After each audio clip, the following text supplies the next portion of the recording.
All right, good evening, everyone. It is Tuesday, August the 4th. It is 5:33, and we are calling this regular meeting of the Wake County Board of Education to order. I would like to welcome those of you all who are here in person and those of you all who are watching at home. The Wake County Board of Education meetings are conducted for the purpose of carrying the official business of the school system. The public is cordially invited to attend the board meeting to observe the board as it conducts its official meetings. Any persons who willfully interrupt, disrupt, or cause any disturbance at the official meeting will be directed to leave by the presiding officer. Members of the audience should show respect for speakers by refraining from loud comments or any other disruptions. Disruptions by any person or persons of a public meeting will be subject in ordinance with General Statute 143-318.17. We have all 9 board members present, and at this time I'll invite you to join me for the Pledge of Allegiance.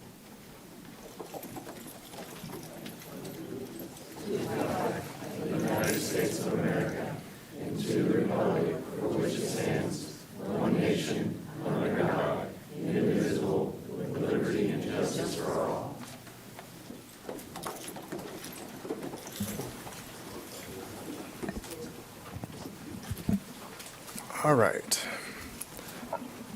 So we will approve our meeting agenda. Is there a motion to approve tonight's meeting agenda with the correction of item 3C, academic advancement driver education contract with the Jordan Driving School for 26-27 academic school year in the amount of $359,990. A corrected prices has been added to reflect this corrected amount, and there is no change to the contract itself. The prices just had the incorrect information. I would also like to note in the agenda that one of our facilities items, item 5, the East Wake High School partial roof replacement and building enclosure repairs, has been pulled for further review by the legal team, by our attorneys. Is that a motion, Mr. Vice Chair? Motion to approve the meeting agenda as stated by the chair. All right, is there a second? Second. There's a second. It's been seconded by Board Member Rice. Any discussion? Hearing and seeing none, all those in favor of the motion, let it be known by the sign of aye. Aye. Opposed, same signs. The ayes have it. Tonight's meeting agenda has been approved. So we will now turn to the public comments. We will move, yes, students will be heard first, followed by speakers commenting on items on tonight's agenda, and then speakers who are commenting on any other topics. Only the person speaking at the podium will be able to stand. Again, all attendees that are speaking not speaking are to remain seated. Concerns related to personnel issues or student matters may be addressed through our applicable WCPSS policies, personnel, grievance policy, or any other applicable policies. Please note that the board welcomes all viewpoints, including criticisms directed at substantive ideas, actions, and/or procedures. However, the board's public comment policy also requires that there will be order and decorum must be maintained. In the interest of maintaining order and decorum, speakers are encouraged to address their comments to the board and must refrain from personal attacks, insults, directed at the board, individual board members, staff, or members of the general public. All commenters are to remember that oftentimes students are either attending these meetings or watching these meetings, so please keep your comments substantive and civil. Please remain at the podium during your speaking time. Any materials that you wish to hand to the board can be placed on the table behind our board attorney.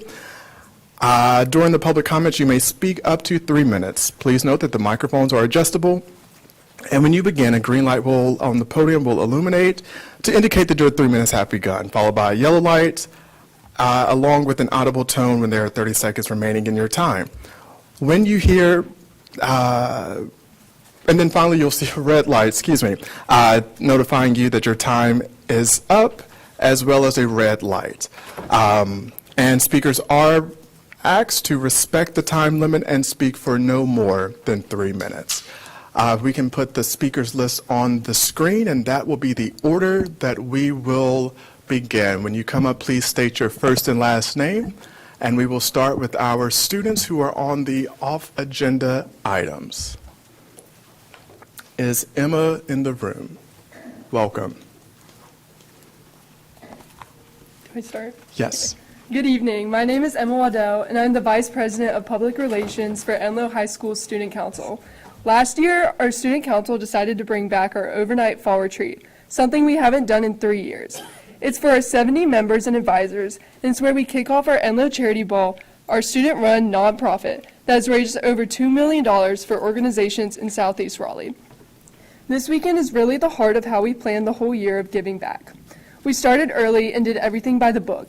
We worked with our school for months to get everything approved, and we submitted our paperwork to the county in early July. Our venue has actually been holding our spot since May, before we even signed anything to them, which we are really grateful for. But it's been over a month and we haven't heard back. Our charity ball team has reached out to Dr. Taylor a few times to check in, and we understand how busy things get, but we haven't gotten a response yet. Our venue has given us a couple extensions already, and they've let us know that they can't hold the date much longer. So I'm just here tonight to kindly ask for help getting this across the finish line.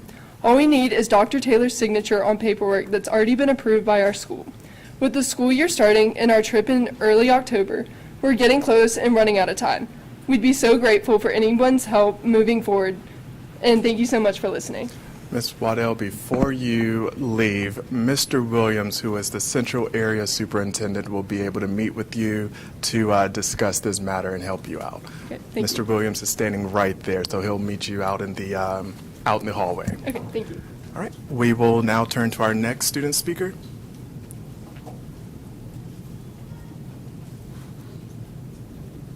Is Nora in the building? Great.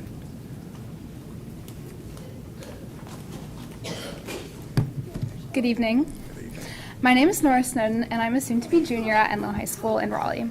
And I'm here with you all tonight to speak about something that I'm extremely concerned about, not only as a student, but as a community member.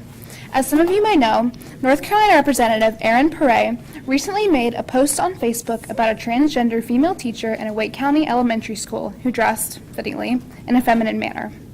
I'll go ahead and read you some quotes from her post. It is important that WCPSS policies regarding employee dress and appearance should protect children from being exposed to more complex and mature gender identity questions and concepts. This is an example of why we have school choice for parents. What really shocked me, however, was this. It may be time to introduce a bill requiring gender-appropriate professional attire for public school employees. In theory, the bill she's suggesting may sound harmless, but in reality, it would only hurt teachers and negatively impact the learning environment. I've been in Wake County schools ever since I was in kindergarten, and never once have I heard of any student being made uncomfortable by a teacher's gender identity or expression, or feeling like they're having quote-unquote agendas being forced on them. In fact, I've seen more examples of the opposite. I'm so lucky to be in a welcoming environment where teachers, students, and staff of all identities can make their voices heard. I believe that a bill like this would jeopardize what my school and many others have been able to build.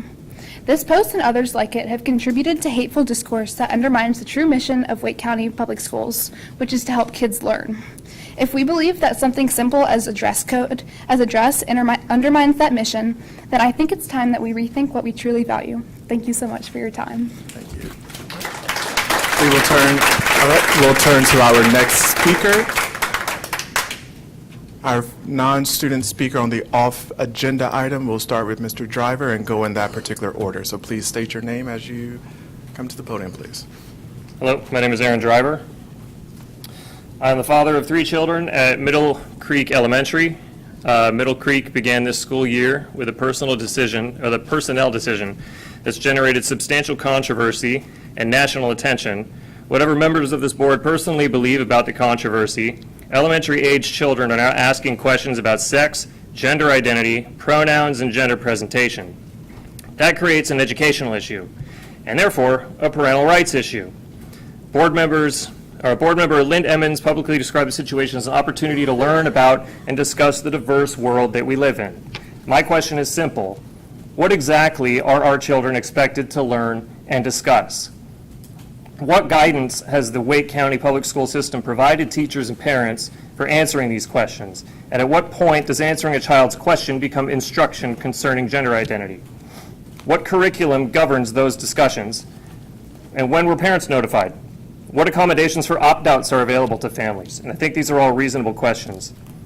Parents shouldn't have to discover major changes in their children's education through X or national news coverage or big questions brought home by innocent, vulnerable 5- and 6-year-olds. I'm asking this board 3 things. Transparency, tell the parents what the policy actually is and what the staff are instructed to say and speak.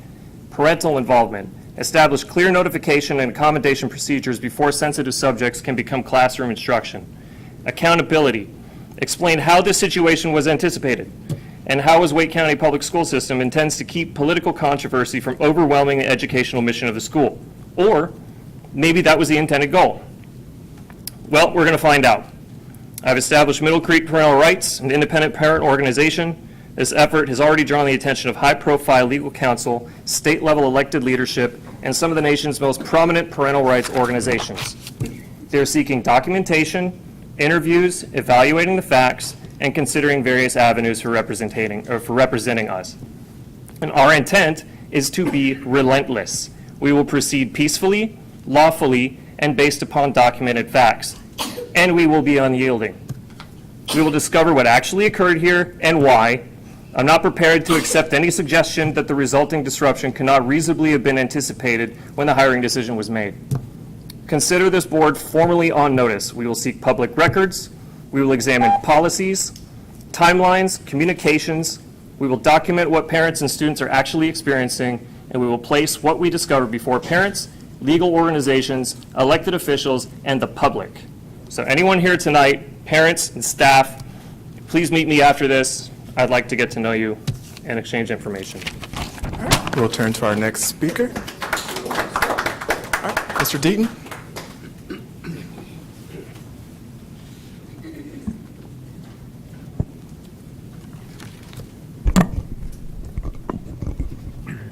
Joseph Deaton.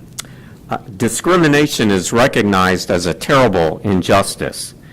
This arose from the Judeo-Christian belief that all human beings are created in the image of God, thereby endowed with inalienable rights.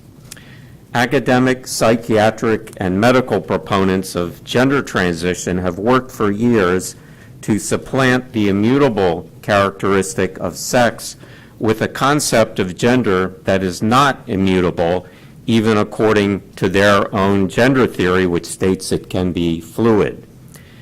NPR, PBS, and many other news media frequently report that many states are, as they say, targeting trans rights. They never describe those efforts as protecting rights of others. They don't mention the right to privacy in locker rooms, homeless shelters, and prisons, nor the rights of women and girls to fair competition in sports. They don't profile anyone who has regretted their transition. The hiring of a transgender teacher for a Wake County elementary school opposes the rights of the teacher to the rights of parents to shield their children from what they have good evidence is a damaging medical scandal. Many recognize that gender transition rejects the gift of a person's sex, from the same God who gave inalienable rights in the first place. They don't want their child drawn in by someone modeling and normalizing that behavior. Child development research established that children do not realize until age 6 that the sex of a person is an unchanging intrinsic property and not a matter of external things like hair or clothing. Parents don't want anyone disrupting normal child development by sowing confusion and contradiction. Requiring children and other teachers to use false title or pronouns compels their speech to say what they know is not true. They may have a conscientious objection to thereby encourage someone to persist in harming themselves. My question to the board is, will students who refuse to use a false title and pronouns be punished or suspended? Will teachers be fired for the same reason? Thank you. We'll now hear from our next speaker.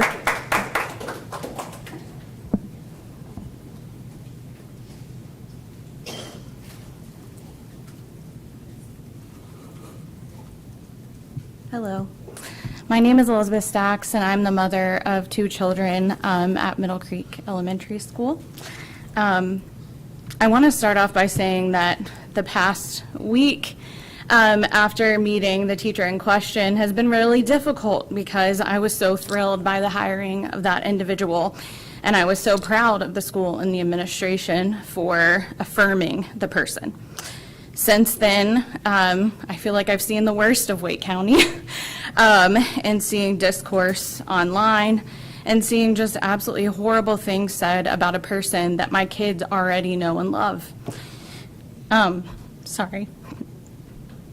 I firmly oppose any gender-based discriminatory dress code enforcement.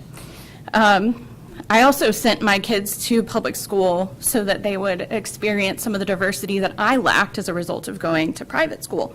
That was a decision that I made intentionally for my kids.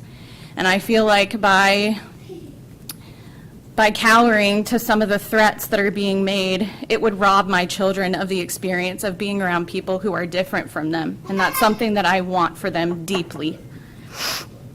I also feel like what is being modeled for my children through this discourse is that folks have to conform in order to be accepted, which is not something I want my children to learn. I want them to know that they will be accepted and they will not be ostracized, criticized, and rejected for being different. I hope that you will not accept the threats that are coming your way. I hope that you will stand strong in fighting for the rights of all of the individuals and the students who receive education at our school. I also would like to note that the kids are not confused here. It's the adults. And there's some learning that needs to occur. Thank you. We'll turn to our next speaker.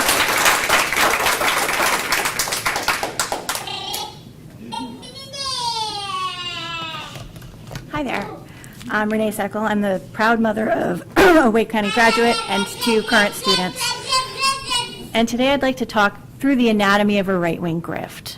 So as we all know, what we're talking about today is State Legislator Erin Pare. She came to power several years ago. She is a conservative who has been in the past open in her utter contempt for public schools in general and for Wake County public schools specifically. She has relied on gerrymandering and a fairly conservative portion of her county to be reelected, but that's not working this time. Wake County is increasingly supportive of our public schools. We're increasingly supportive of common sense candidates, and we're rejecting culture war issues. So she tried to rebrand herself as a champion for education, although as far as I can tell, all she really wanted was more guns in schools. But people weren't believing that. So she went back to an old well.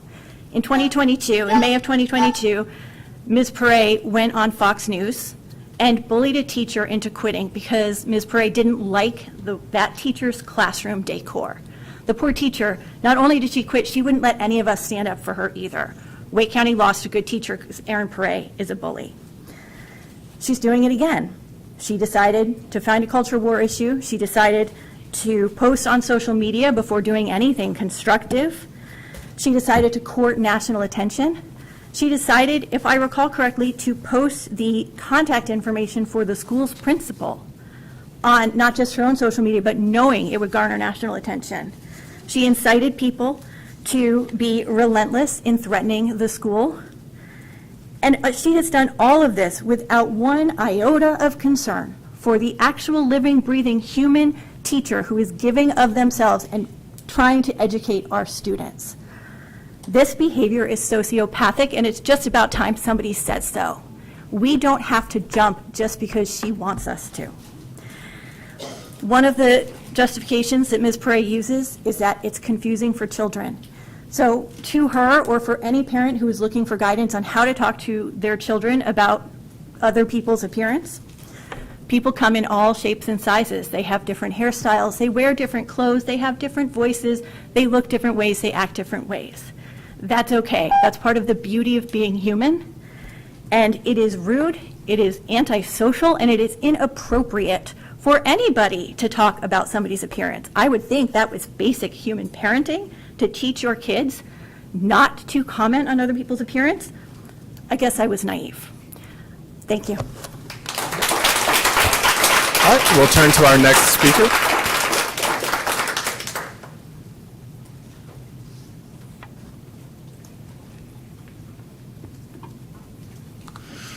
Hello, my name is Claire Green. Dear Wake County School Board members, thank you for listening to me this evening. I was a Wake County Public School System Literacy Instructional Support Specialist for 4 years until all of our contracts were terminated in June. I am also the parent of 2 students at Cary High School. I am deeply concerned that eliminating all literacy tutor positions was based on the wrong data. In 2024 and 2025, the North Carolina Education Corps placed tutors in 188 schools statewide. A University of Michigan study showed participating K through 3 students gained an additional 1.8 months of literacy growth compared to peers and other interventions. Despite this, Wake County Public School System cut its North Carolina Education Corps funding. Wake County went from supporting 700 students with high dosage tutoring to 0, even though our district's overall literacy scores have been stagnant for 3 years. I am motivated to speak tonight after hearing there is a strong focus on a non-academic matter. I stand fully in support of all educators currently working for Wake County Public School System that are abiding by their policies. It is shameful that energy is being spent targeting dedicated teachers when academic matters are not being appropriately addressed and funded. When the literacy growth plateaus, every dollar must answer one question: does this directly improve student learning? I implore this board to refocus on our core mission: protect student interventions, prioritize direct academic support over administrative line items in future budget decisions, restore proven programs, partner with North Carolina Education Corps to bring high dosage literacy tutoring back to Wake County. Finally, student learning requires a safe, functional environment. Cary High is listed for repairs in fiscal year 2029 via a bond that may or may not pass.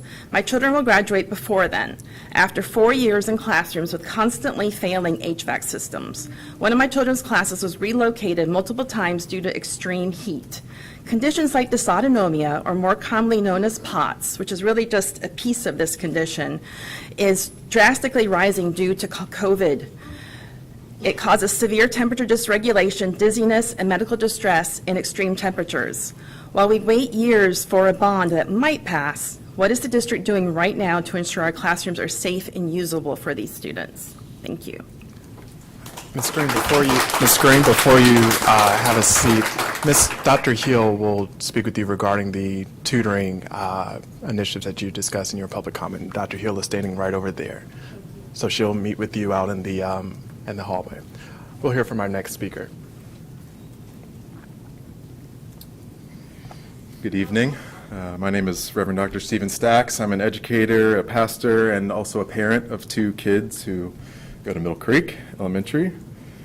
First, I'd like to say that any proposal for a gender-based dress code for teachers in schools is not only unenforceable, but I believe illegal, and I suspect that Representative Perret and the others proposing such a measure know that.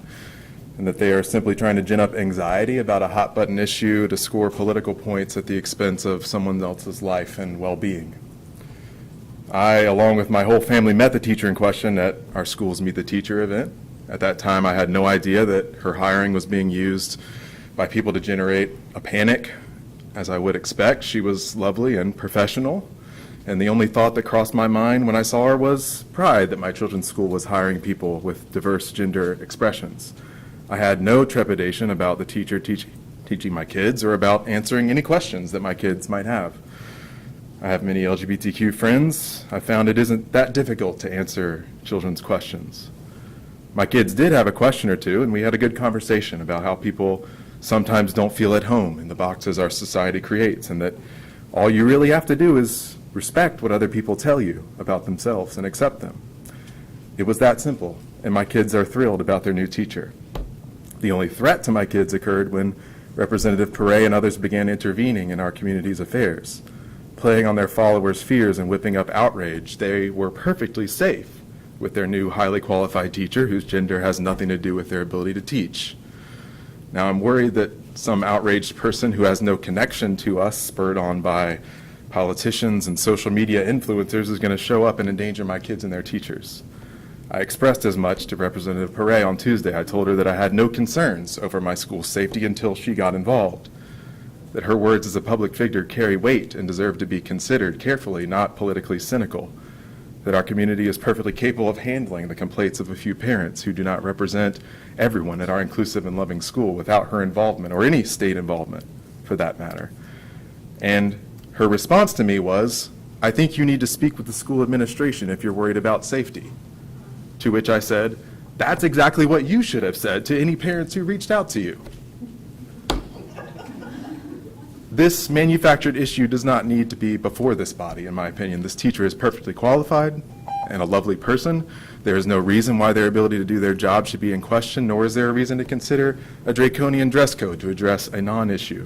Any parents who do not want their kids to be around people who are different from them can make a different choice. We have other options. Or they can try withholding judgment and treating their neighbors the way they want to be treated, and see if that helps navigate our diverse world. For my part, I support the school and the system for hiring qualified individuals and for creating inclusive spaces where my kids can learn. Thank you.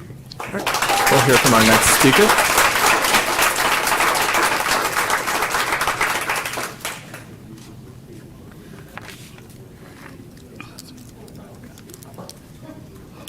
Good evening. My name is Tisha Cobb. First, I would like to say that I am a I'm mother sorry, of Ms. a... Cobb. I'm sorry. Excuse me. Excuse me. We're going to have some decorum as indicated in the rules.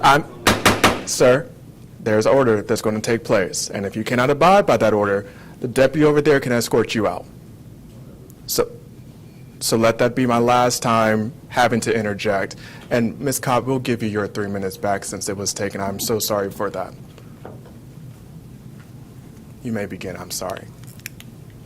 Good evening. My name is Tisha Cobb. First, I would like the board to know that I am a mother of a student in Wake County Public Schools. I'm not here to talk about him tonight. That's another day, another time. I am also a special education teacher that began my career in Wake County in the 2000-2001 school year. I am dually certified, which means that I have a teaching license for both students with and without disabilities. I also hold a principal's license. And then I forgot to mention that I'm also a mentor in this district. I see my first mentee from many years ago. She's here tonight as well. I am here today as a follow-up to the May 24th school board meeting where over 100 SPED positions were the topic of discussion along with dissolving the CCK and essential classes. At that May meeting, school board members requested specific data regarding how many teachers hold dual certifications, who had provisional licenses, and who were enrolled in programs to earn their licenses. Since that meeting in May, the superintendent's office has shared that data, which shows that there are close to 5,000 teachers in this district that are dually certified in Wake County Public Schools. This is extremely important because since that May meeting, a new school year has started, and many year-round kindergarten teachers are reporting that they are struggling. Many kindergarten teachers state that they do not have the support they would typically receive from people like me that are special education staff, because the students with the most challenges would typically be served in a CCK class or with additional special ed staff. But CCK is no more. So I would like to ask the board to revisit this topic for May, because the data shows that the district does have a lot of duly certified staff members. It is important to note that these teachers with more than 20 years of experience are not eligible for the recent raises. So here is an idea. Compensate those that are experienced and are duly certified to support the teachers and children that require extra support. Specifically, it is reported that more students enrolling in kindergarten are not potty trained. So I leave you with this thought and this question. Do you think it's easier for a child with delays to learn to use the bathroom independently with over 20 classmates, one adult, and possibly a part-time assistant? Or do you believe that they can learn to be independently using the bathroom with only 10 classmates with 2 full-time adults? Thank you for your time. We'll hear from our next speaker.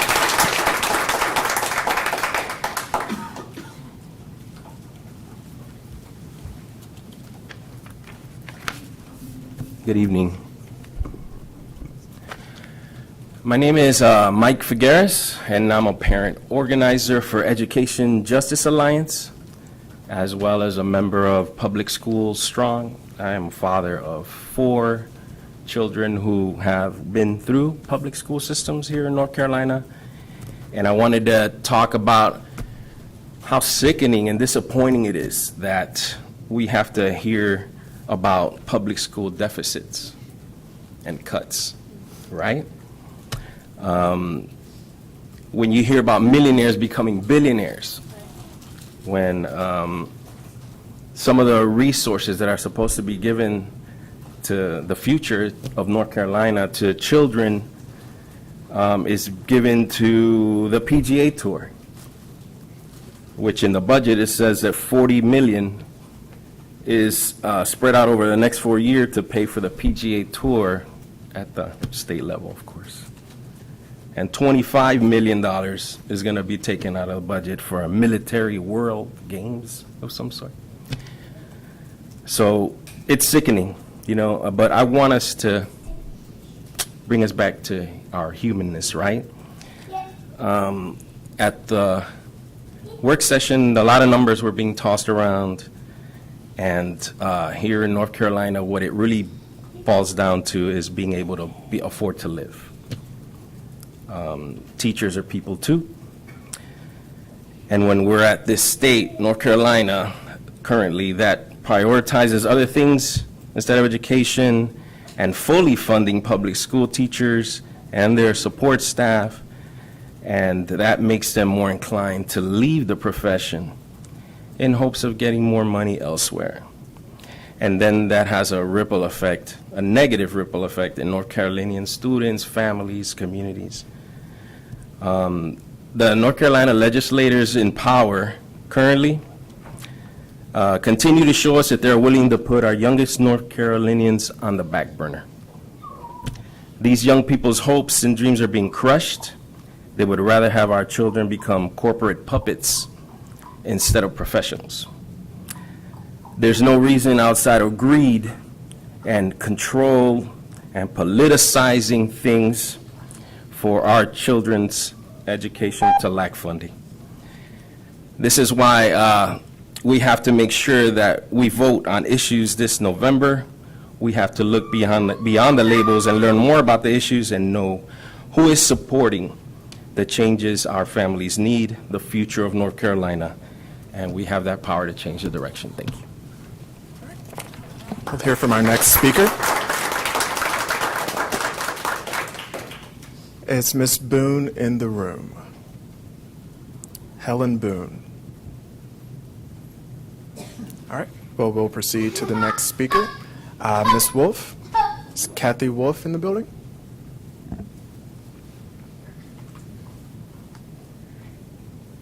Oh, hello, good evening. My name is Kathy Wolf Kugler.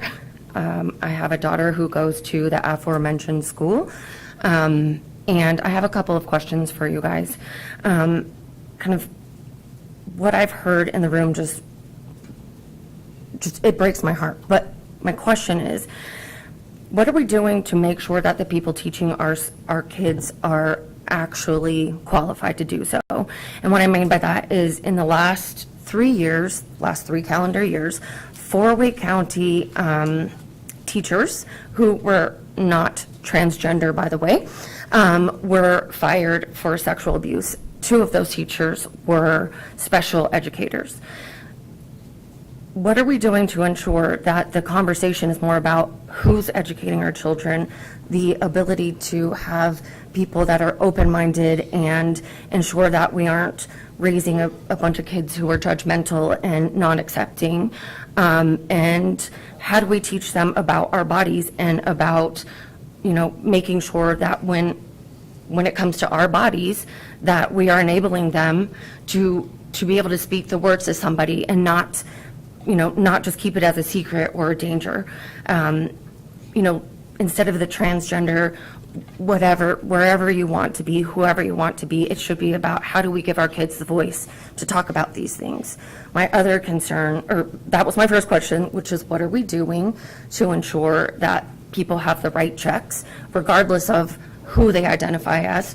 And then 2, the school, we love this school so much that we got redistrict, and we said, whatever, we don't care. We're going to drive our kid to school. Half of our neighborhood goes to the school. We get up in the morning, we take our kids, we bring them home. There should be a way to say, hey, okay, this whole neighborhood said you're going to a different school. Maybe if there is a certain percentage of families that decide to go back to the school that they love so much, regardless of the conversation at hand, maybe we can also have bus. Those are my 2 things. Thank you. We'll turn to our next speaker. Good evening, everyone. I do apologize for my son being loud and making noise. Fine. I'm so sorry. There's no need to, Thank you. to apologize. My name is Ashley Forston. My son Noah has level 2 autism. He is currently enrolled at Lockhart Elementary. At this time, their special needs program does not meet the needs of Noah. We requested he be transferred to Knightdale Elementary School, who has the specific program that will fit his needs. That request was denied. According to his ABA therapist, this school will be the best fit for him. We live in Knightdale and have 2 other students that are also in school. One attends North Raleigh Christian Academy and the other attends North Wake College and Career Academy. My husband has to carpool both of them at different times. With where we live and what time school starts is another reason this will be a good fit. He will be 6 in a week, and last year we made the decision to keep him home and do ABA therapy full time, mainly because we could not find a good program to fit his needs. Noah needs to be in an environment that he will thrive socially and through education. Knightdale Elementary is where he needs to be. Thank you. I'm going to have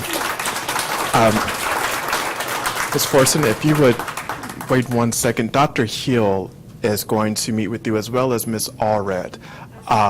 Well, Dr. Hill is going to speak with you regarding your concern. And we'll hear from our next speaker.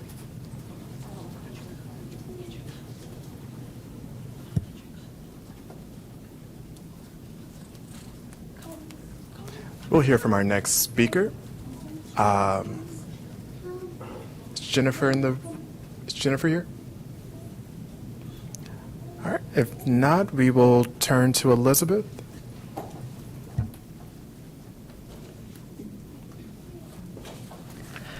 My name is Liz Hewitt, and I'd like to speak in favor of the current Wake County policy for dress code 7340, specifically on the importance of the first guideline that the dress code must be gender neutral and non-discriminatory. I support the current policy as a gender dress code is redundant and discriminatory, and that persecuting teachers for their gender will harm queer and transgender students.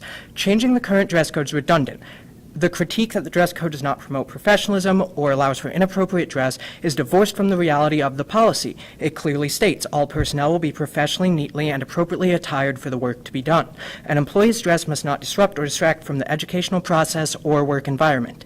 As such, concerns about unprofessional dress are already addressed. The reality of the push to change the dress code is a demand for sex and gender-based discrimination in the workplace.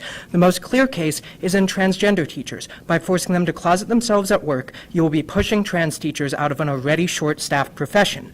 There is no reason to worsen the teacher shortage in Wake County to discriminate against transgender teachers.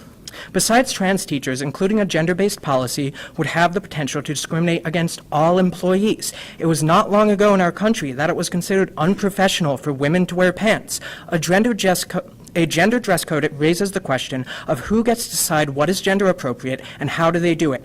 Can male staff have long hair? Are women allowed to wear pants or show their ankles? Requiring the school board to define what is gender appropriate is asking for an overreach of government that has the potential to discriminate against staff based on sex and gender identity. As previously mentioned, a gender dress code will either force transgender people out of education or require them to be closeted. This causes a real issue about student safety. The reality is simple. We have transgender and gender non-conforming students in our schools. This is coupled with another more grim reality. Transgender youth are at a high risk of attempting or committing suicide.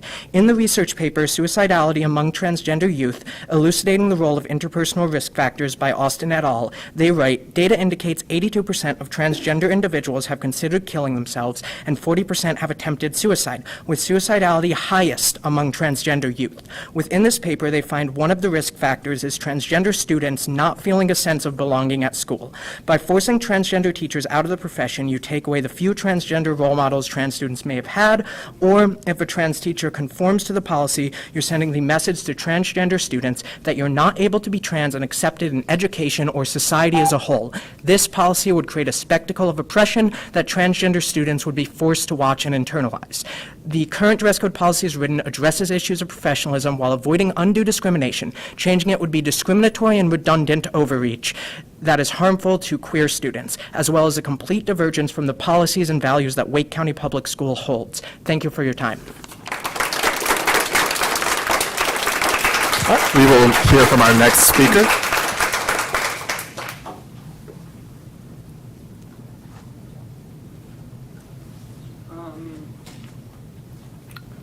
Hello, my name is Harper Rossi. I am a transgender woman and a former student of the Wake County Public School System. What is happening today is an act of injustice. A room full of people debating the right of a person to employment and to respect in the workplace. It's exhausting to see this rhetoric being pushed by our legislature and by some members of this board. We need to end that. I'm sorry.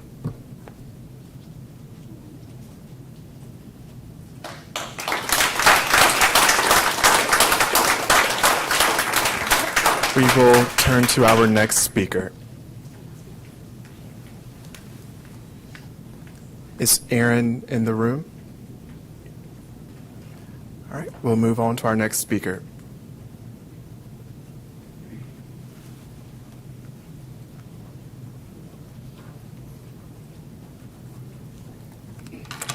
Hi, my name is Anna. I'm a former Wake County Public School teacher, the mother of a first grader at the school being discussed tonight, and my family is deeply invested in the success of our school, its teachers, and our leadership.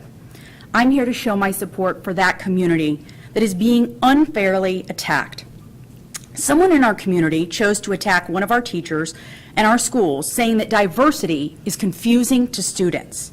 But what's confusing to students is attacking people based on how they may present, their appearance, or their identity, when we have a responsibility as a county to serve students of all diverse backgrounds and their families. Children can very easily understand that everyone's appearance is different and you shouldn't be ostracized for how you look or how you may present. And if you feel that someone's presentation is forcing you to have a discussion about sex with your child, maybe you should discuss that with the politician who made this about sex. It has nothing to do with that. They are making this a fear-mongering situation and creating anxiety among parents that is undue and unneeded. This is not a political talking point. This is our children's education, safety, and an inclusive environment. My 6-year-old's response to meeting his new teachers at Meet the Teacher Night was joy and excitement. Everyone looked different, and we all had new teachers coming in. He told me, with this exact quote, "We believe every person in our lives is beautiful, and I'm excited for my new teachers." I came tonight not to speak out against anyone, but to speak in support of the values that Wake County Public Schools stand for, a place where every child has the opportunity to learn and belong. And many of you on the board have been educators yourselves and dedicated your lives to education.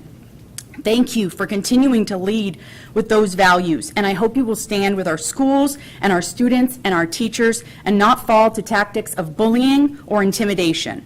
One of the school board's core beliefs states that the Board of Education, superintendents, and all staff value a diverse school community that is inviting, respectful, inclusive, flexible, and supportive. These are not just words on a page, they're promises to our students, our families, and our educators. Our educators provide so much service to this county and our state, and as a former teacher and now parent, I know our children benefit when they're surrounded by diversity of both perspective, identity, and experiences. This prepares them not just for the next grade, but for the life that they'll navigate in the world we live in. A person's identity or the pronouns they use tell me nothing about their integrity, their professionalism, their merit in education as a teacher, and their ability to mentor and care for our children. What matters is whether they help students feel safe, challenged, and respected. Thank you for leading with these values. Thank you. We will now hear from our next speaker.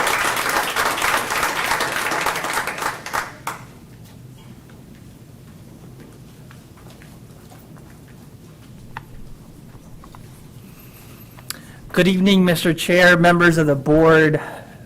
I'm Eliezer Orozco. I have the honor of serving as the Executive Director of Equality North Carolina, the oldest LGBTQ statewide advocacy organization in this nation, the first openly queer Latino elected official in the state of North Carolina, and now the Mayor Pro Tem of the town of Carrboro. But most importantly for this conversation, a proud graduate of Wake County Public School System.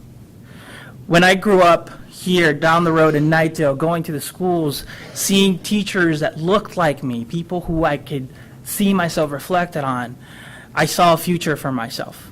I saw that I could do something with my life. I saw that no matter the obstacles that were moving forward, we had people who cared in our school system, that I had the best tools I can and I could to be the best person that I could be. So I thank those teachers and thank all of you for your service tonight, not only for what you are hearing today and standing for schools and for the values that we aspire to, but also for the agenda that you have tonight. It's a pretty heavy one, right? I want to talk a little bit about that. Let's talk about what are we doing to support those students and those educators? What are we doing to make sure that we're not spreading fear, and not this board, but folks out in the community, spreading fear and hate? Let's talk about what are we doing to actually put resources into the pocketbooks of the schools that actually need them. We're talking every day about how we're bringing resources. What are we doing for these teachers, for these schools? But we have some of our state representatives focusing on other issues, focusing on building this narrative to help a political agenda, rather than to actually doing the work that they're sent there to do, and that's making sure that the dollars that taxpayers around the state are doing it in Wake County, in Orange County where I serve, are actually put to good use. We have a budget that was over a year late, and in that budget we don't have the resources allocated to the schools that we actually need. So tonight, I thank you for your service. I thank you for all you do to support your teachers. I join my voice with many parents you heard tonight, standing for diversity, standing for people who actually care about our students, rather than fearmonger and misrepresentation. I thank you for, again, your service. I thank you for your time. And I hope that, as you heard tonight, we move forward honoring the values that we stand for, honoring for diversity, honoring inclusion, and overall putting the best foot forward for our students so that they see themselves reflected. And maybe one day, not only they're great, but they go beyond any aspirations that we have for them. Thank you so much. We will hear from our next speaker.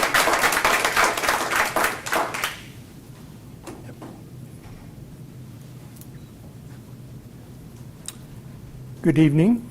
My name is Thomas Karchis. I am a graduate of Cary High School and have two offspring that attended Wake County schools and are also Cary High graduates. I am here to speak in opposition to requiring a dress code for transgender teachers. I think it is insulting and unnecessary. Let trans people live their lives. Let's get back to educating our kids and stop meddling in the lives of the transgender community. Thank you. We'll turn to our next speaker.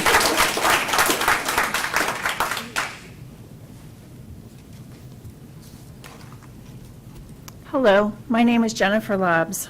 Thank you for allowing people to speak in public comments. I think it's really important and it gives us a voice. I always try to think of a focus, and you guys have some really good master plan goals, but it really boils down to every student every day. And I want to think of it in a bigger picture. I'm a resident of Wake County, and I have school-aged children, so I'm included just by that. My husband's a teacher, so our income, our salary comes from you guys. I want to talk about the discord and stuff like that, but we all know that there are politicians that are throwing stuff out there. But as somebody that sits back and really cares about every student every day, it just disheartens me. And I think back with the vouchers that when they were introduced a couple years ago, and my heart sank because I knew that that is taking away from the bigger picture of serving every student every day. If a child has a disability, they're not always welcome in the private schools. If my child has a disability in Wake County, they are welcome. It's a struggle because there are some resources that are being taken away. But I speak to you as the policymakers, and I see something as simple as books in schools, and I see how you addressed it in a way that really made sense to me, because if somebody is really concerned about their children reading materials that go against their values, they have an avenue. When it talks about dress code, I did look up and I saw we do have a really good dress code policy, but then I think about if my child didn't have this opportunity to go to the school system and they were served in a private school, there's no background checks or screens required for people that are taking funding outside of the system. Only the highest decision maker in a school. So where are the policies that tell the public that this is where we welcome everybody, and let's continue to spread that? Thank you so much for your efforts. I do see it's a long haul and it struggles, but we've got to keep the focus on our kids and learning and diversity. Thank you. Thank you. We will turn to our next speaker.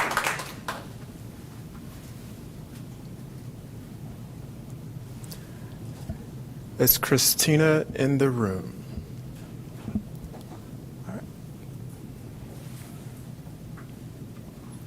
Hello. So I just want to ask, is how I'm dressed making anybody uncomfortable? Should I be in like a t-shirt, jeans, anything like that? You know? Should I be in the woman's bathroom? No, I shouldn't be? Anyone? Anyone going to respond? Okay, well, actually, the answer would be yes, I should be based off of these policies because I was born a woman. I'm a trans man. So basically, I am dressed and looking exactly the way everybody who wants this bill to pass wants me to look. This is what you guys want. This does not look natural. Please make sure you direct your comments to the Okay, board. sorry. This is making people uncomfortable, but this is what they want, so it's hypocritical. Like, no matter how we look, how we present, it's going to cause a problem. The problem isn't trans people themselves. The problem isn't trying to protect kids. It's the adults' discomfort with anybody who is expressing themselves as feminine outside of the binary, outside of what they're used to. The problem isn't anything that we're doing. We wake up, we get dressed, we're not like, how are we going to control the masses with how we present today? No, our question is, how are we going to get to work? Is the traffic going to be bad? What are we going to do at work today? How are we going to pay our bills? No, we're just trying to live our lives like normal people. So that's just what I'm trying to prove to you all today, is that it really truly isn't a problem with us or what we're doing. It's a problem with themselves and their discomfort in what they expect to see. Thank you. We will now hear from Lauren.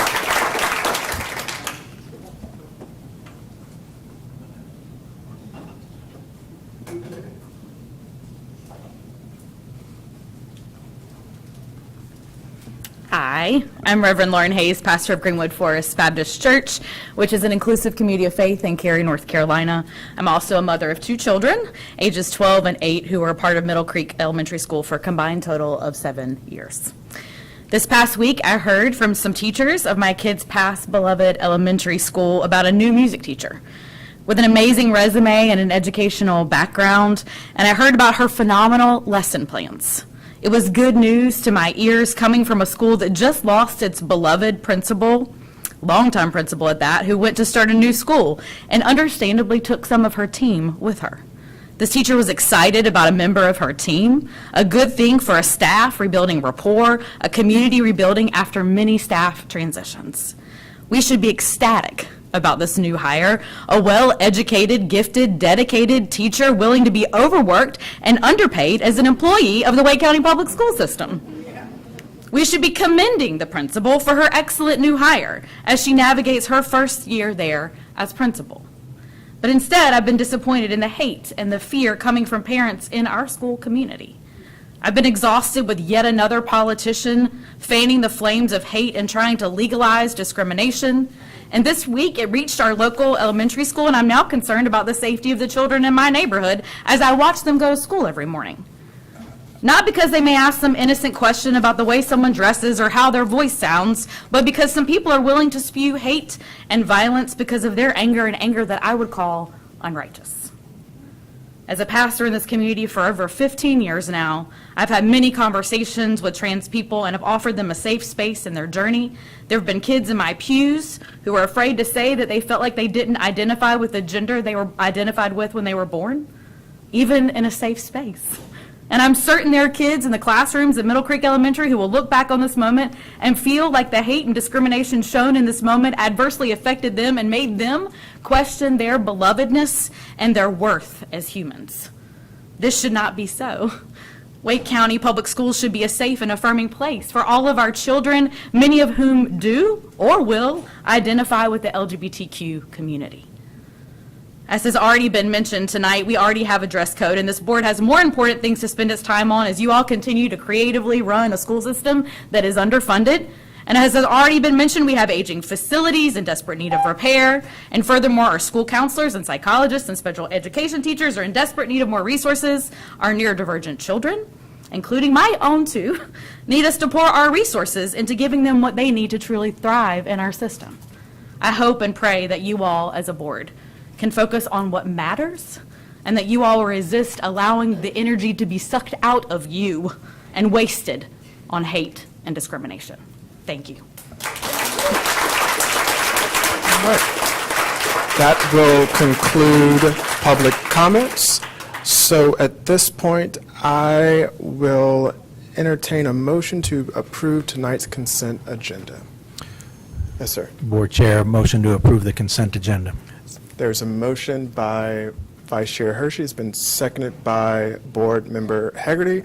All those in favor of the motion, let it be known by the sign of aye. Aye. Opposed, same sign. The consent agenda passes. We will now turn to our information items with the superintendent comments, followed by board member comments. Dr. Taylor? Thank you, Mr. Chair. I'd like to begin by recognizing the staff, students, and families at Durant Road Elementary School as they navigate a challenging start to this school year. As many of you know, structural issues were identified about a month ago at Durant Elementary, as well as Creech Road and Davis Drive Elementary Schools. This was an unexpected disruption, and I want to thank everyone involved for the way they've responded. That includes our facilities team, who moved quickly to assess the situation, develop a repair plan, and begin work so these schools can safely reopen as soon as possible. Unfortunately, despite those efforts, the repairs at Durant Road could not be completed before the year-round school year began in July. I want to express my sincere gratitude to the staff, students, and families for their flexibility and patience as they begin the year at their temporary home at Abbotts Creek Elementary. I'd also like to thank the staff and leadership at Abbotts Creek for so graciously welcoming the Durant Road community while also preparing for the start of their own school year. Their willingness to step up is a great example of how we support one another across this district. I'm pleased to report that repairs at all three schools remain on schedule. At this time, we anticipate students and staff at Durant Road returning to their school on August the 17th. We know this has been challenging, but I appreciate everyone's patience, flexibility, and commitment to keeping students at the center of every decision. Earlier this evening, we heard about an exciting new initiative from our Technology Services Department that is helping prepare students for careers while also investing in the future of our own workforce. This summer, 9 high school students were selected through a competitive process to participate in our inaugural technology pre-apprenticeship program, where they completed 120 hours of immersive hands-on learning alongside Wake County technology professionals.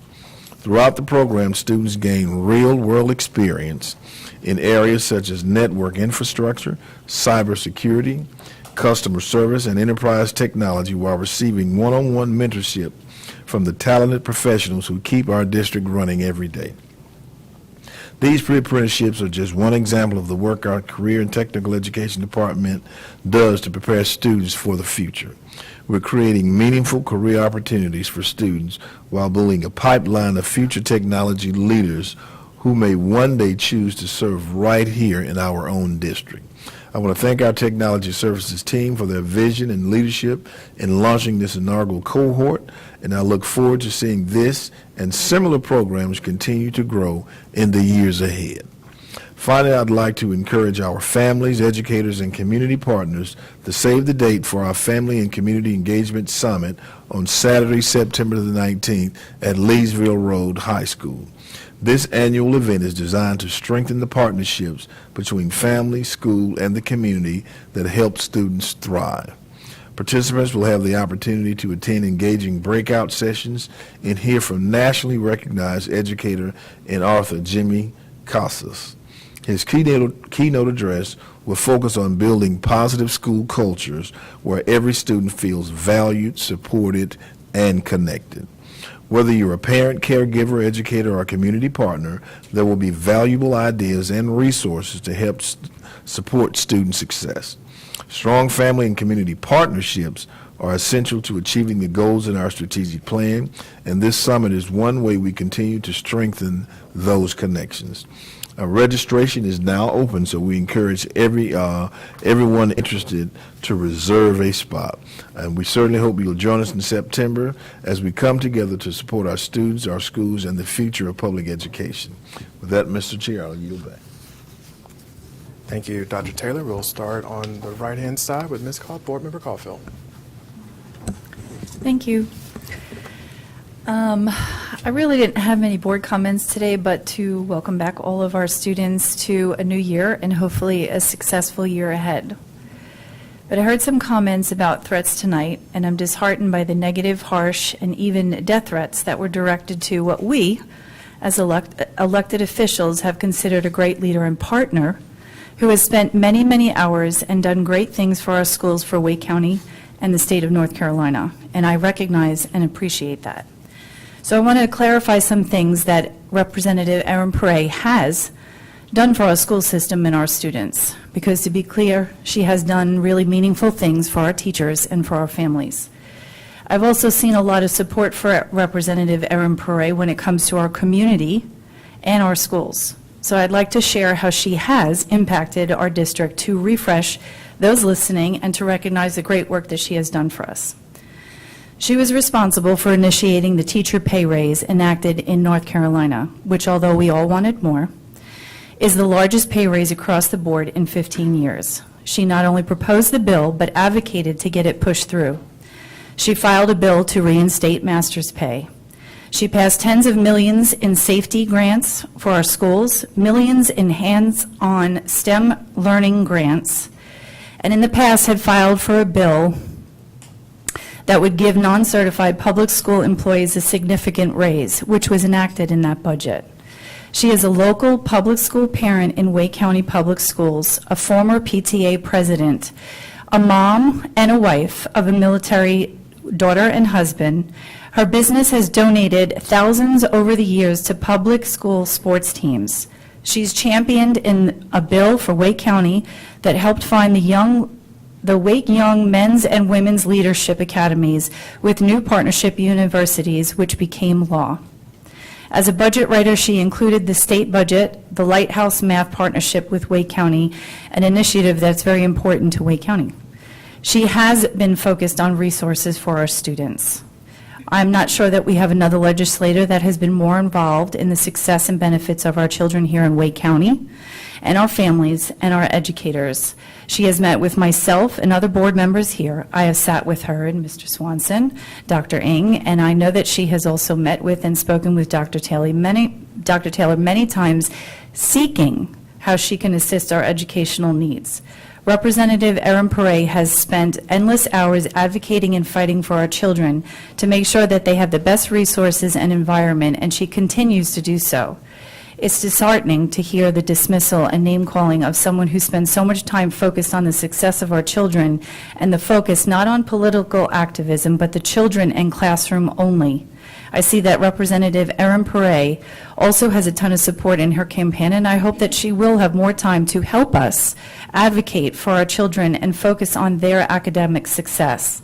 My focus has always been focused on what is best for our children, and I'll continue to advocate for that. And I hope that we can just focus on educating our children, our students. We know that they need more improvement, and we are working on that, and the focus should be how we can help them succeed. And that's all my board comments for tonight. Thank you. Dr. Ng? Thank you. First, I want to welcome back our year-round Track 4 students at Durant Road Elementary and Middle Schools. I know that it has been an especially crazy start for our Durant Road Elementary students and staff trying to navigate a temporary location at Abbott's Creek Elementary School. Even though it is literally across the street, it is still an unfamiliar place for them. I hope that the first few days of school has been uneventful for everyone. Dr. Taylor and his team are working behind the scenes to get the building repairs done, and sounds like everything is on schedule, which is great, so that everybody can return to their school home. I want to thank the contractors who have been putting in long hours to make sure that things are being done right. I drive by that school every single morning and afternoon, and I see people working there hard, and getting things done. Our traditional calendar schools will have their first day of school later this month, and so I wish all of our students a successful start to the school year. I also want to give a big shout out to all of our dedicated teachers. They have joyfully devoted so much of themselves every day to working with our children, and they have faced some unprecedented challenges in the last several years, and their sacrifices has not gone unnoticed. I'm happy to know that the Republican-led General Assembly has acknowledged their value and has recently passed a budget that will increase teachers' salary in a meaningful way. And by the way, Representative Perret is the chair of the House Committee on Appropriations, who led in getting the increase in teacher pay. So I appreciate that. Still, our teachers need the community support more than ever. And if you want to support our teachers in a tangible way, I would encourage you to donate to Tools for Schools annual summer supply drive, which lasts until August 21st. Wake Ed Partnership launched Tools for School in 2022 to support our teachers because they were spending more than $1,000 of their own money each year just to supply their own classrooms. So how can you help? You can give cash donations through their website, or you can go to Amazon to buy specific items from their wish list. And finally, you can also donate school supplies directly to Wake Ed Partnership at local drop-off sites all over the city. You can get more information at wakeed.org/toolsforschools. And every year, Tools for Schools hosts a free store for our WCPSS teachers so that they can get essential items at no cost. They are given a certain number of points that they can spend to buy things for their classroom, so to speak. And there's also like free items that they can take as well on the side. And beginning teachers can get a little extra bonus number of points as well to help welcome them to their first job. I always enjoyed helping out on those shopping days, and I look forward to volunteering and helping at the store in the coming week. So I just reached out to him, Mr. Poston, to see how I can help. So thank you very much. All right, thank you. Board Member Gordon? Thank you. Thank you. Is it on? It doesn't seem. Thank you. Okay. Good evening. First, I would like to congratulate the Hilltop Honeybees on being welcomed into their brand new school building last week. I got a chance to see their brand new school building while Fuquay Varina Elementary borrowed their building last year. And I was able to see the excitement of students, staff, and families as they began this new chapter under the leadership of Principal Miller. I also want to extend a warm welcome to all of our Track Force students, families, and educators as they begin a new school year. I hope this year is filled with meaningful learning, joyful experiences, and opportunities for every student to thrive. So now, I recently saw a post that said, "People are busy using their energy attacking me, and I'm busy using my energy to help kids." I want to say, keep helping kids. Those words have stayed with me because they capture the heart of what so many educators do every single day. What you may not know about educators, and trust me, I know because I am one, is that we affirm your children for who they are. We help them learn, grow, and accept classmates whose experiences, identities, cultures, and perspectives may be different from their own. We teach them how to solve problems, show kindness, think critically, and build community. Those lessons are just as important as reading, math, science, social studies, because they prepare students to thrive in a diverse and complex world. One thing I have learned about being a part of the educator community is that we stand up for one another. And I want to be clear about where I stand. My concern is whether educators are providing students with safe, engaging, and high-quality education, and how they are showing up for our children, building relationships, and doing the work we ask every educator to do, because students come seeking belonging, opportunity, encouragement, and an education that prepares them for their future. They deserve adults who are focused on helping them succeed, not dividing them. And let's not forget about the tremendous burdens our educators carry. They leave the weight of a society that too often undervalues and criticizes their profession at the school building door so that they can give their all to our students. They celebrate victories with children, they comfort them through challenges, stay after hours, spend their own money on supplies, and pour their hearts into preparing young people for a world that is increasingly complex. As a board, we have a responsibility to support educators who are doing this work with professionalism, care, and excellence. That support should not depend on whether someone fits another person's expectations of how they should look or express themselves. It should depend on whether they are serving students well and creating environments where learning can flourish.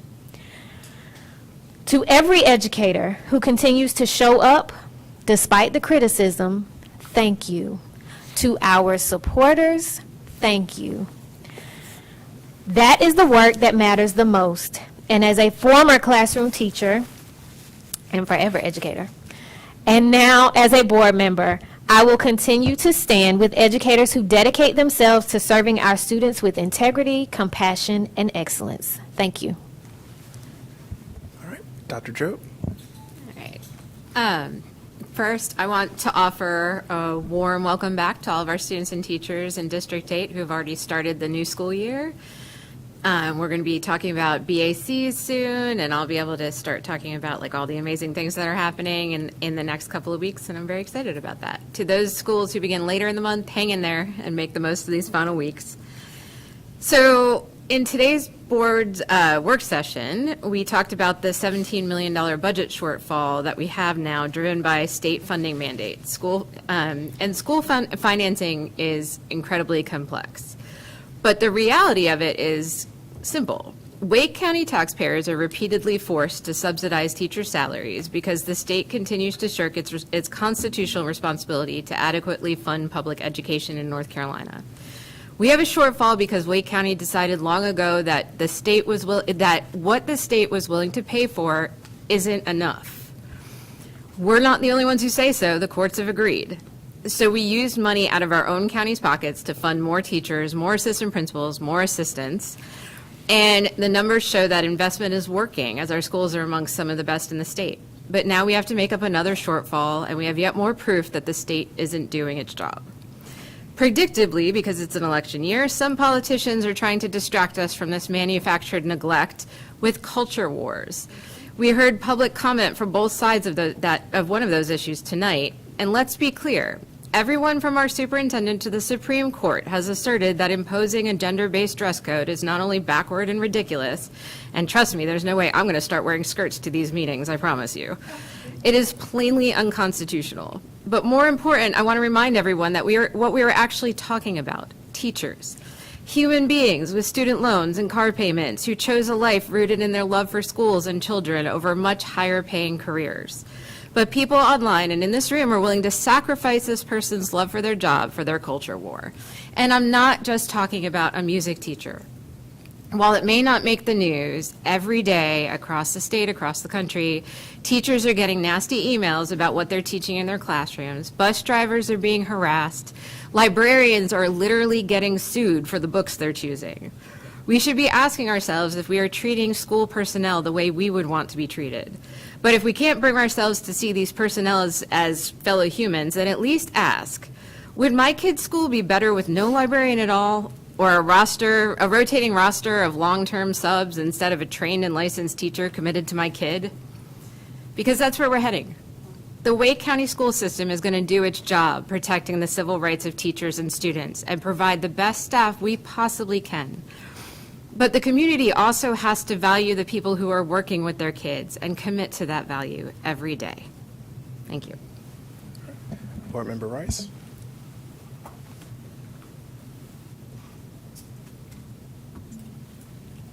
Good evening. It is another exciting school year in District 4. Amazing changes are taking place that will lead to growth, opportunity, and success for your students, family, and staff. One important change is the addition of our new area superintendent, Mr. Cedric Williams. Mr. Williams brings a long-standing record of leadership and positive impact. Welcome to District 4. I look forward to partnering with you as we continue serving our school communities. Over the past 2 weeks, I have had the privilege of attending several meaningful events. First, thank you, Dr. Taylor, and everyone who helped organize an outstanding leadership conference. It was wonderful connecting with so many staff members and seeing the excitement, collaboration, and commitment to excellence throughout the event. Thank you for all you do to prepare for another successful school year. Last Monday and Tuesday, I attended the North Carolina Employee Wellbeing Summit. Theme, Cultivating School Culture, Giving Roots to Wellbeing. The summit brought together school health advisory councils, SHAC, leaders from across North Carolina to identify strategies to create and sustain employee well-being through the whole school, whole community, and whole child framework. I brought you all some WIS resources to share with my fellow board members this evening, although I accidentally left the accompanying pencils behind, and I'll make sure to bring them to our next meeting because I want you to have the whole package that I have for you, okay? As part of our ongoing commitment to wellness, tonight's 8th dimension of wellness focus is social wellness. Here's a reflection question. Do I have supportive and meaningful relationships? This question is especially timely as many families have spoken during public comment about concerns regarding social behaviors both inside and outside our school. Social wellness means building and maintaining healthy relationships, feeling a sense of belonging and support, and communicating effectively and resolving conflict in healthy ways. So tonight, I leave each of us with one final question. You ready? Are the relationships in your life life-giving, or are they draining? As a board and as the school district, may we continue building a culture where students, families, educators, and staff experience belonging, respect, and meaningful connection. When we intentionally care for one another, we create schools and workplaces where everyone can thrive and have what? A positive and productive day. Chair? Thank you. All right, Board Member Edmonds. Thank you.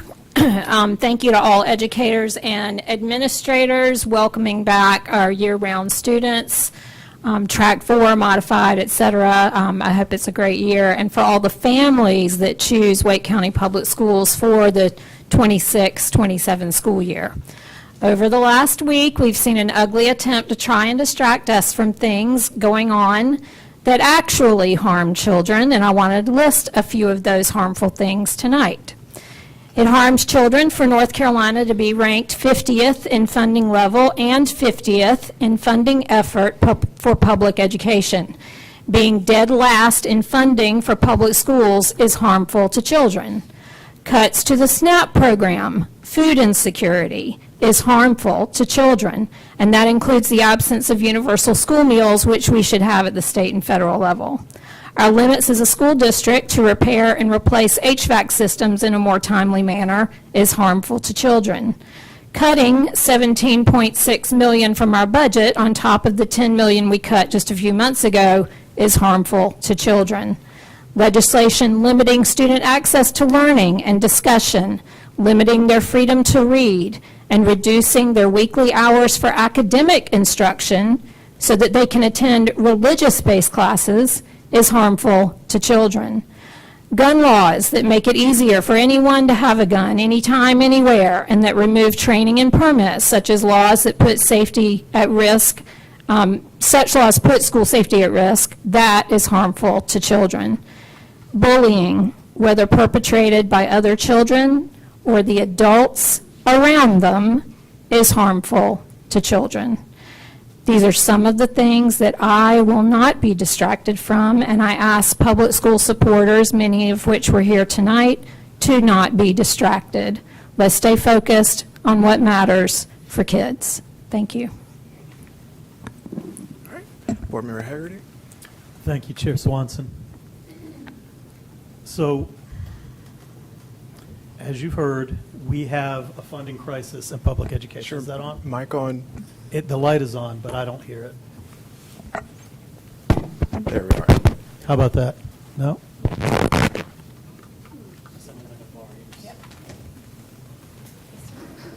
Okay.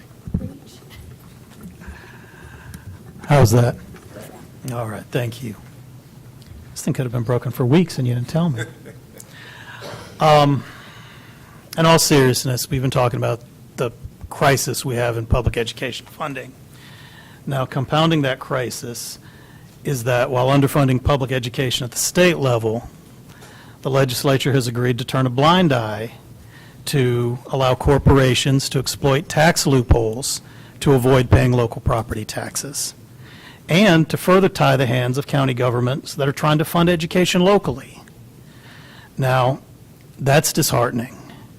And when we talk about things that are disheartening, I think, while there are good things that are being done in support of legislation to support education, when I see the issues that invoke the most passion from some state leaders and the most passion from some local community members are discriminatory dress codes and banning books because they have gay characters, I mean, I would have loved to have seen that much passion in social media and in some of these legislative hearings about some of these same educational issues that we say that are important.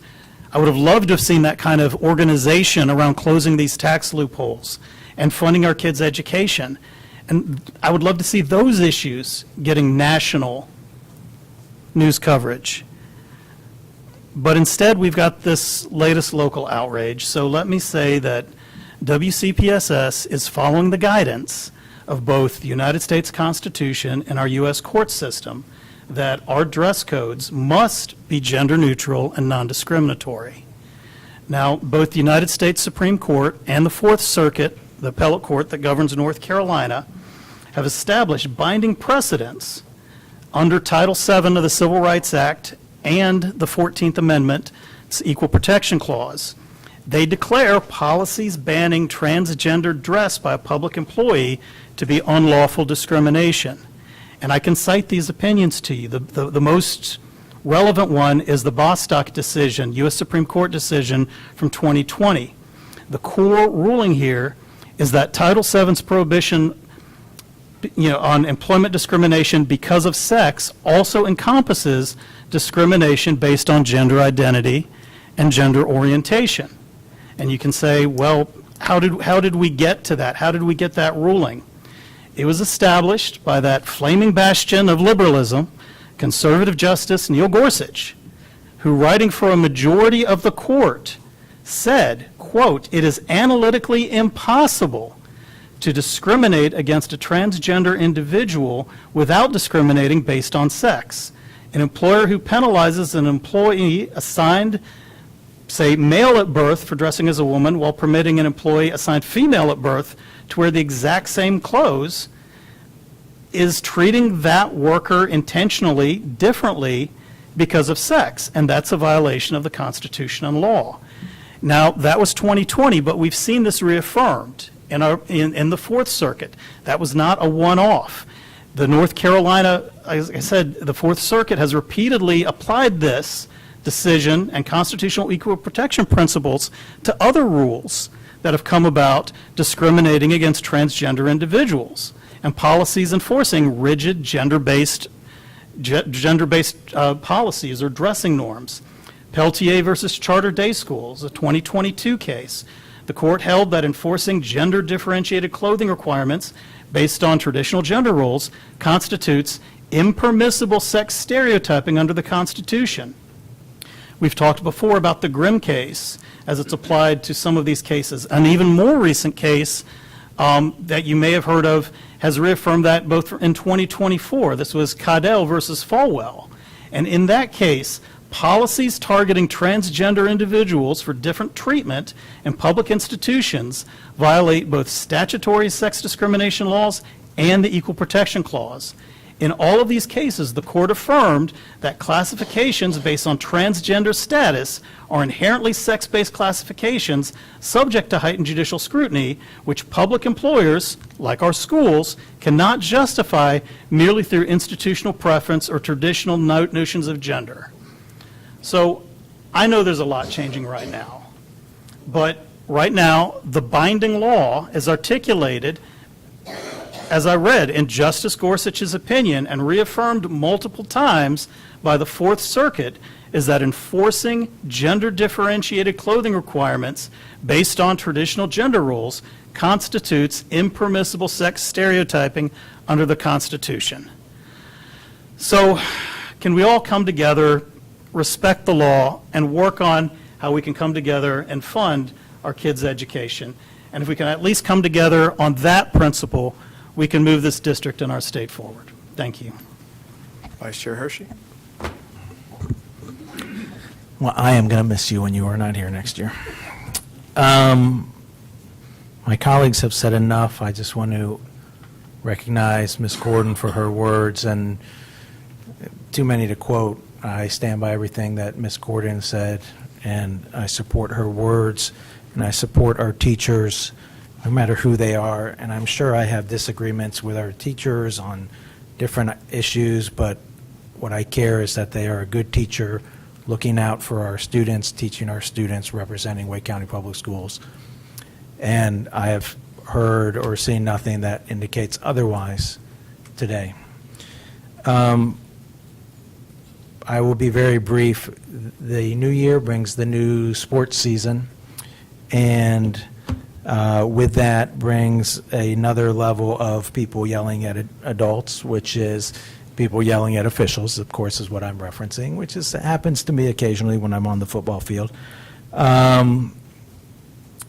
And I just want to encourage good sportsmanship, first from our coaches. When you officiate, it's easy to see how a coach is because their players reflect the coach. And you go to some games or some events and the student athletes are a little bit louder and they'll complain a lot, and then 2 minutes later you hear it from the coach. And I'm not saying that our coaches in Wake County do that, but I think we can all be better role models on the sidelines, and the way we present and represent Wake County Public Schools and in front of our student athletes. And I want to encourage families and kids. Well, it's kind of fun when the kids get on referees, so I don't want to discourage that. But I want to encourage the adults there when they are watching games to recognize that officials are human beings too. We should be trying our best, doing our best, hustling out there. And if you think that we are not good at it, there is an officiating shortage, and so I would encourage you to sign up. And I really mean that because it is tough. It's really tough being out there, and we want to provide a great space for our student athletes to excel in their sport and to have a good time and to represent their schools and to play the whole game. And I just want to close by just recognizing, apologize, I have to pull this up on my phone. We unexpectedly lost an official over the weekend, Mr. Eddie Pendergrass, and he was officiated for decades. Football, basketball, I think softball, baseball, volleyball, just a wonderful human being who was a mentor to many of us. Loved officiating with him. I had the honor to multiple times. These are the people in the community that help us as a school system put on athletic events, and they deserve our respect and our appreciation. And yes, we will make mistakes, and Eddie made mistakes too, just because we are all human when we officiate, but he will be missed. And I just want to use that to encourage people to have good sportsmanship throughout the school year, and I wish our teams and our student athletes lots of success this year. Thank you, Board Chair. I'll be relatively brief. I just want to welcome those Track 4 and year-round families back to the 26-27 academic school year. I also want to lift up the work that's taking place to repair the 3 schools, knowing that Davis Drive is one that's in District 9, and grateful for the work that's being done, as well as the weekly updates that are taking place on the district's website, where you can learn about what's happening. And in fact, it's updated on Tuesdays, so you can get your Tuesday update about what's happening at those 3 schools. I also want to highlight that next Wednesday, we will have our joint Board of Education and County Commissioners meeting at the Wake County Justice Center, where we will be talking about the Blue Ridge loophole, our CNS, and some other great topics as we are moving forward into the start of the 2026-2027 academic school year. And so with that, I will entertain a motion to go into closed sessions for the items listed on the agenda. Mr. Vice Chair? Motion to go into closed session for the items listed on the agenda. All right, so motion by the Vice Chair has been seconded by Ms. Board Member Hegarty. All those in favor of the motion, let it be known by the sign of aye. Aye. Opposed, same signs. The ayes have it. We're in closed session.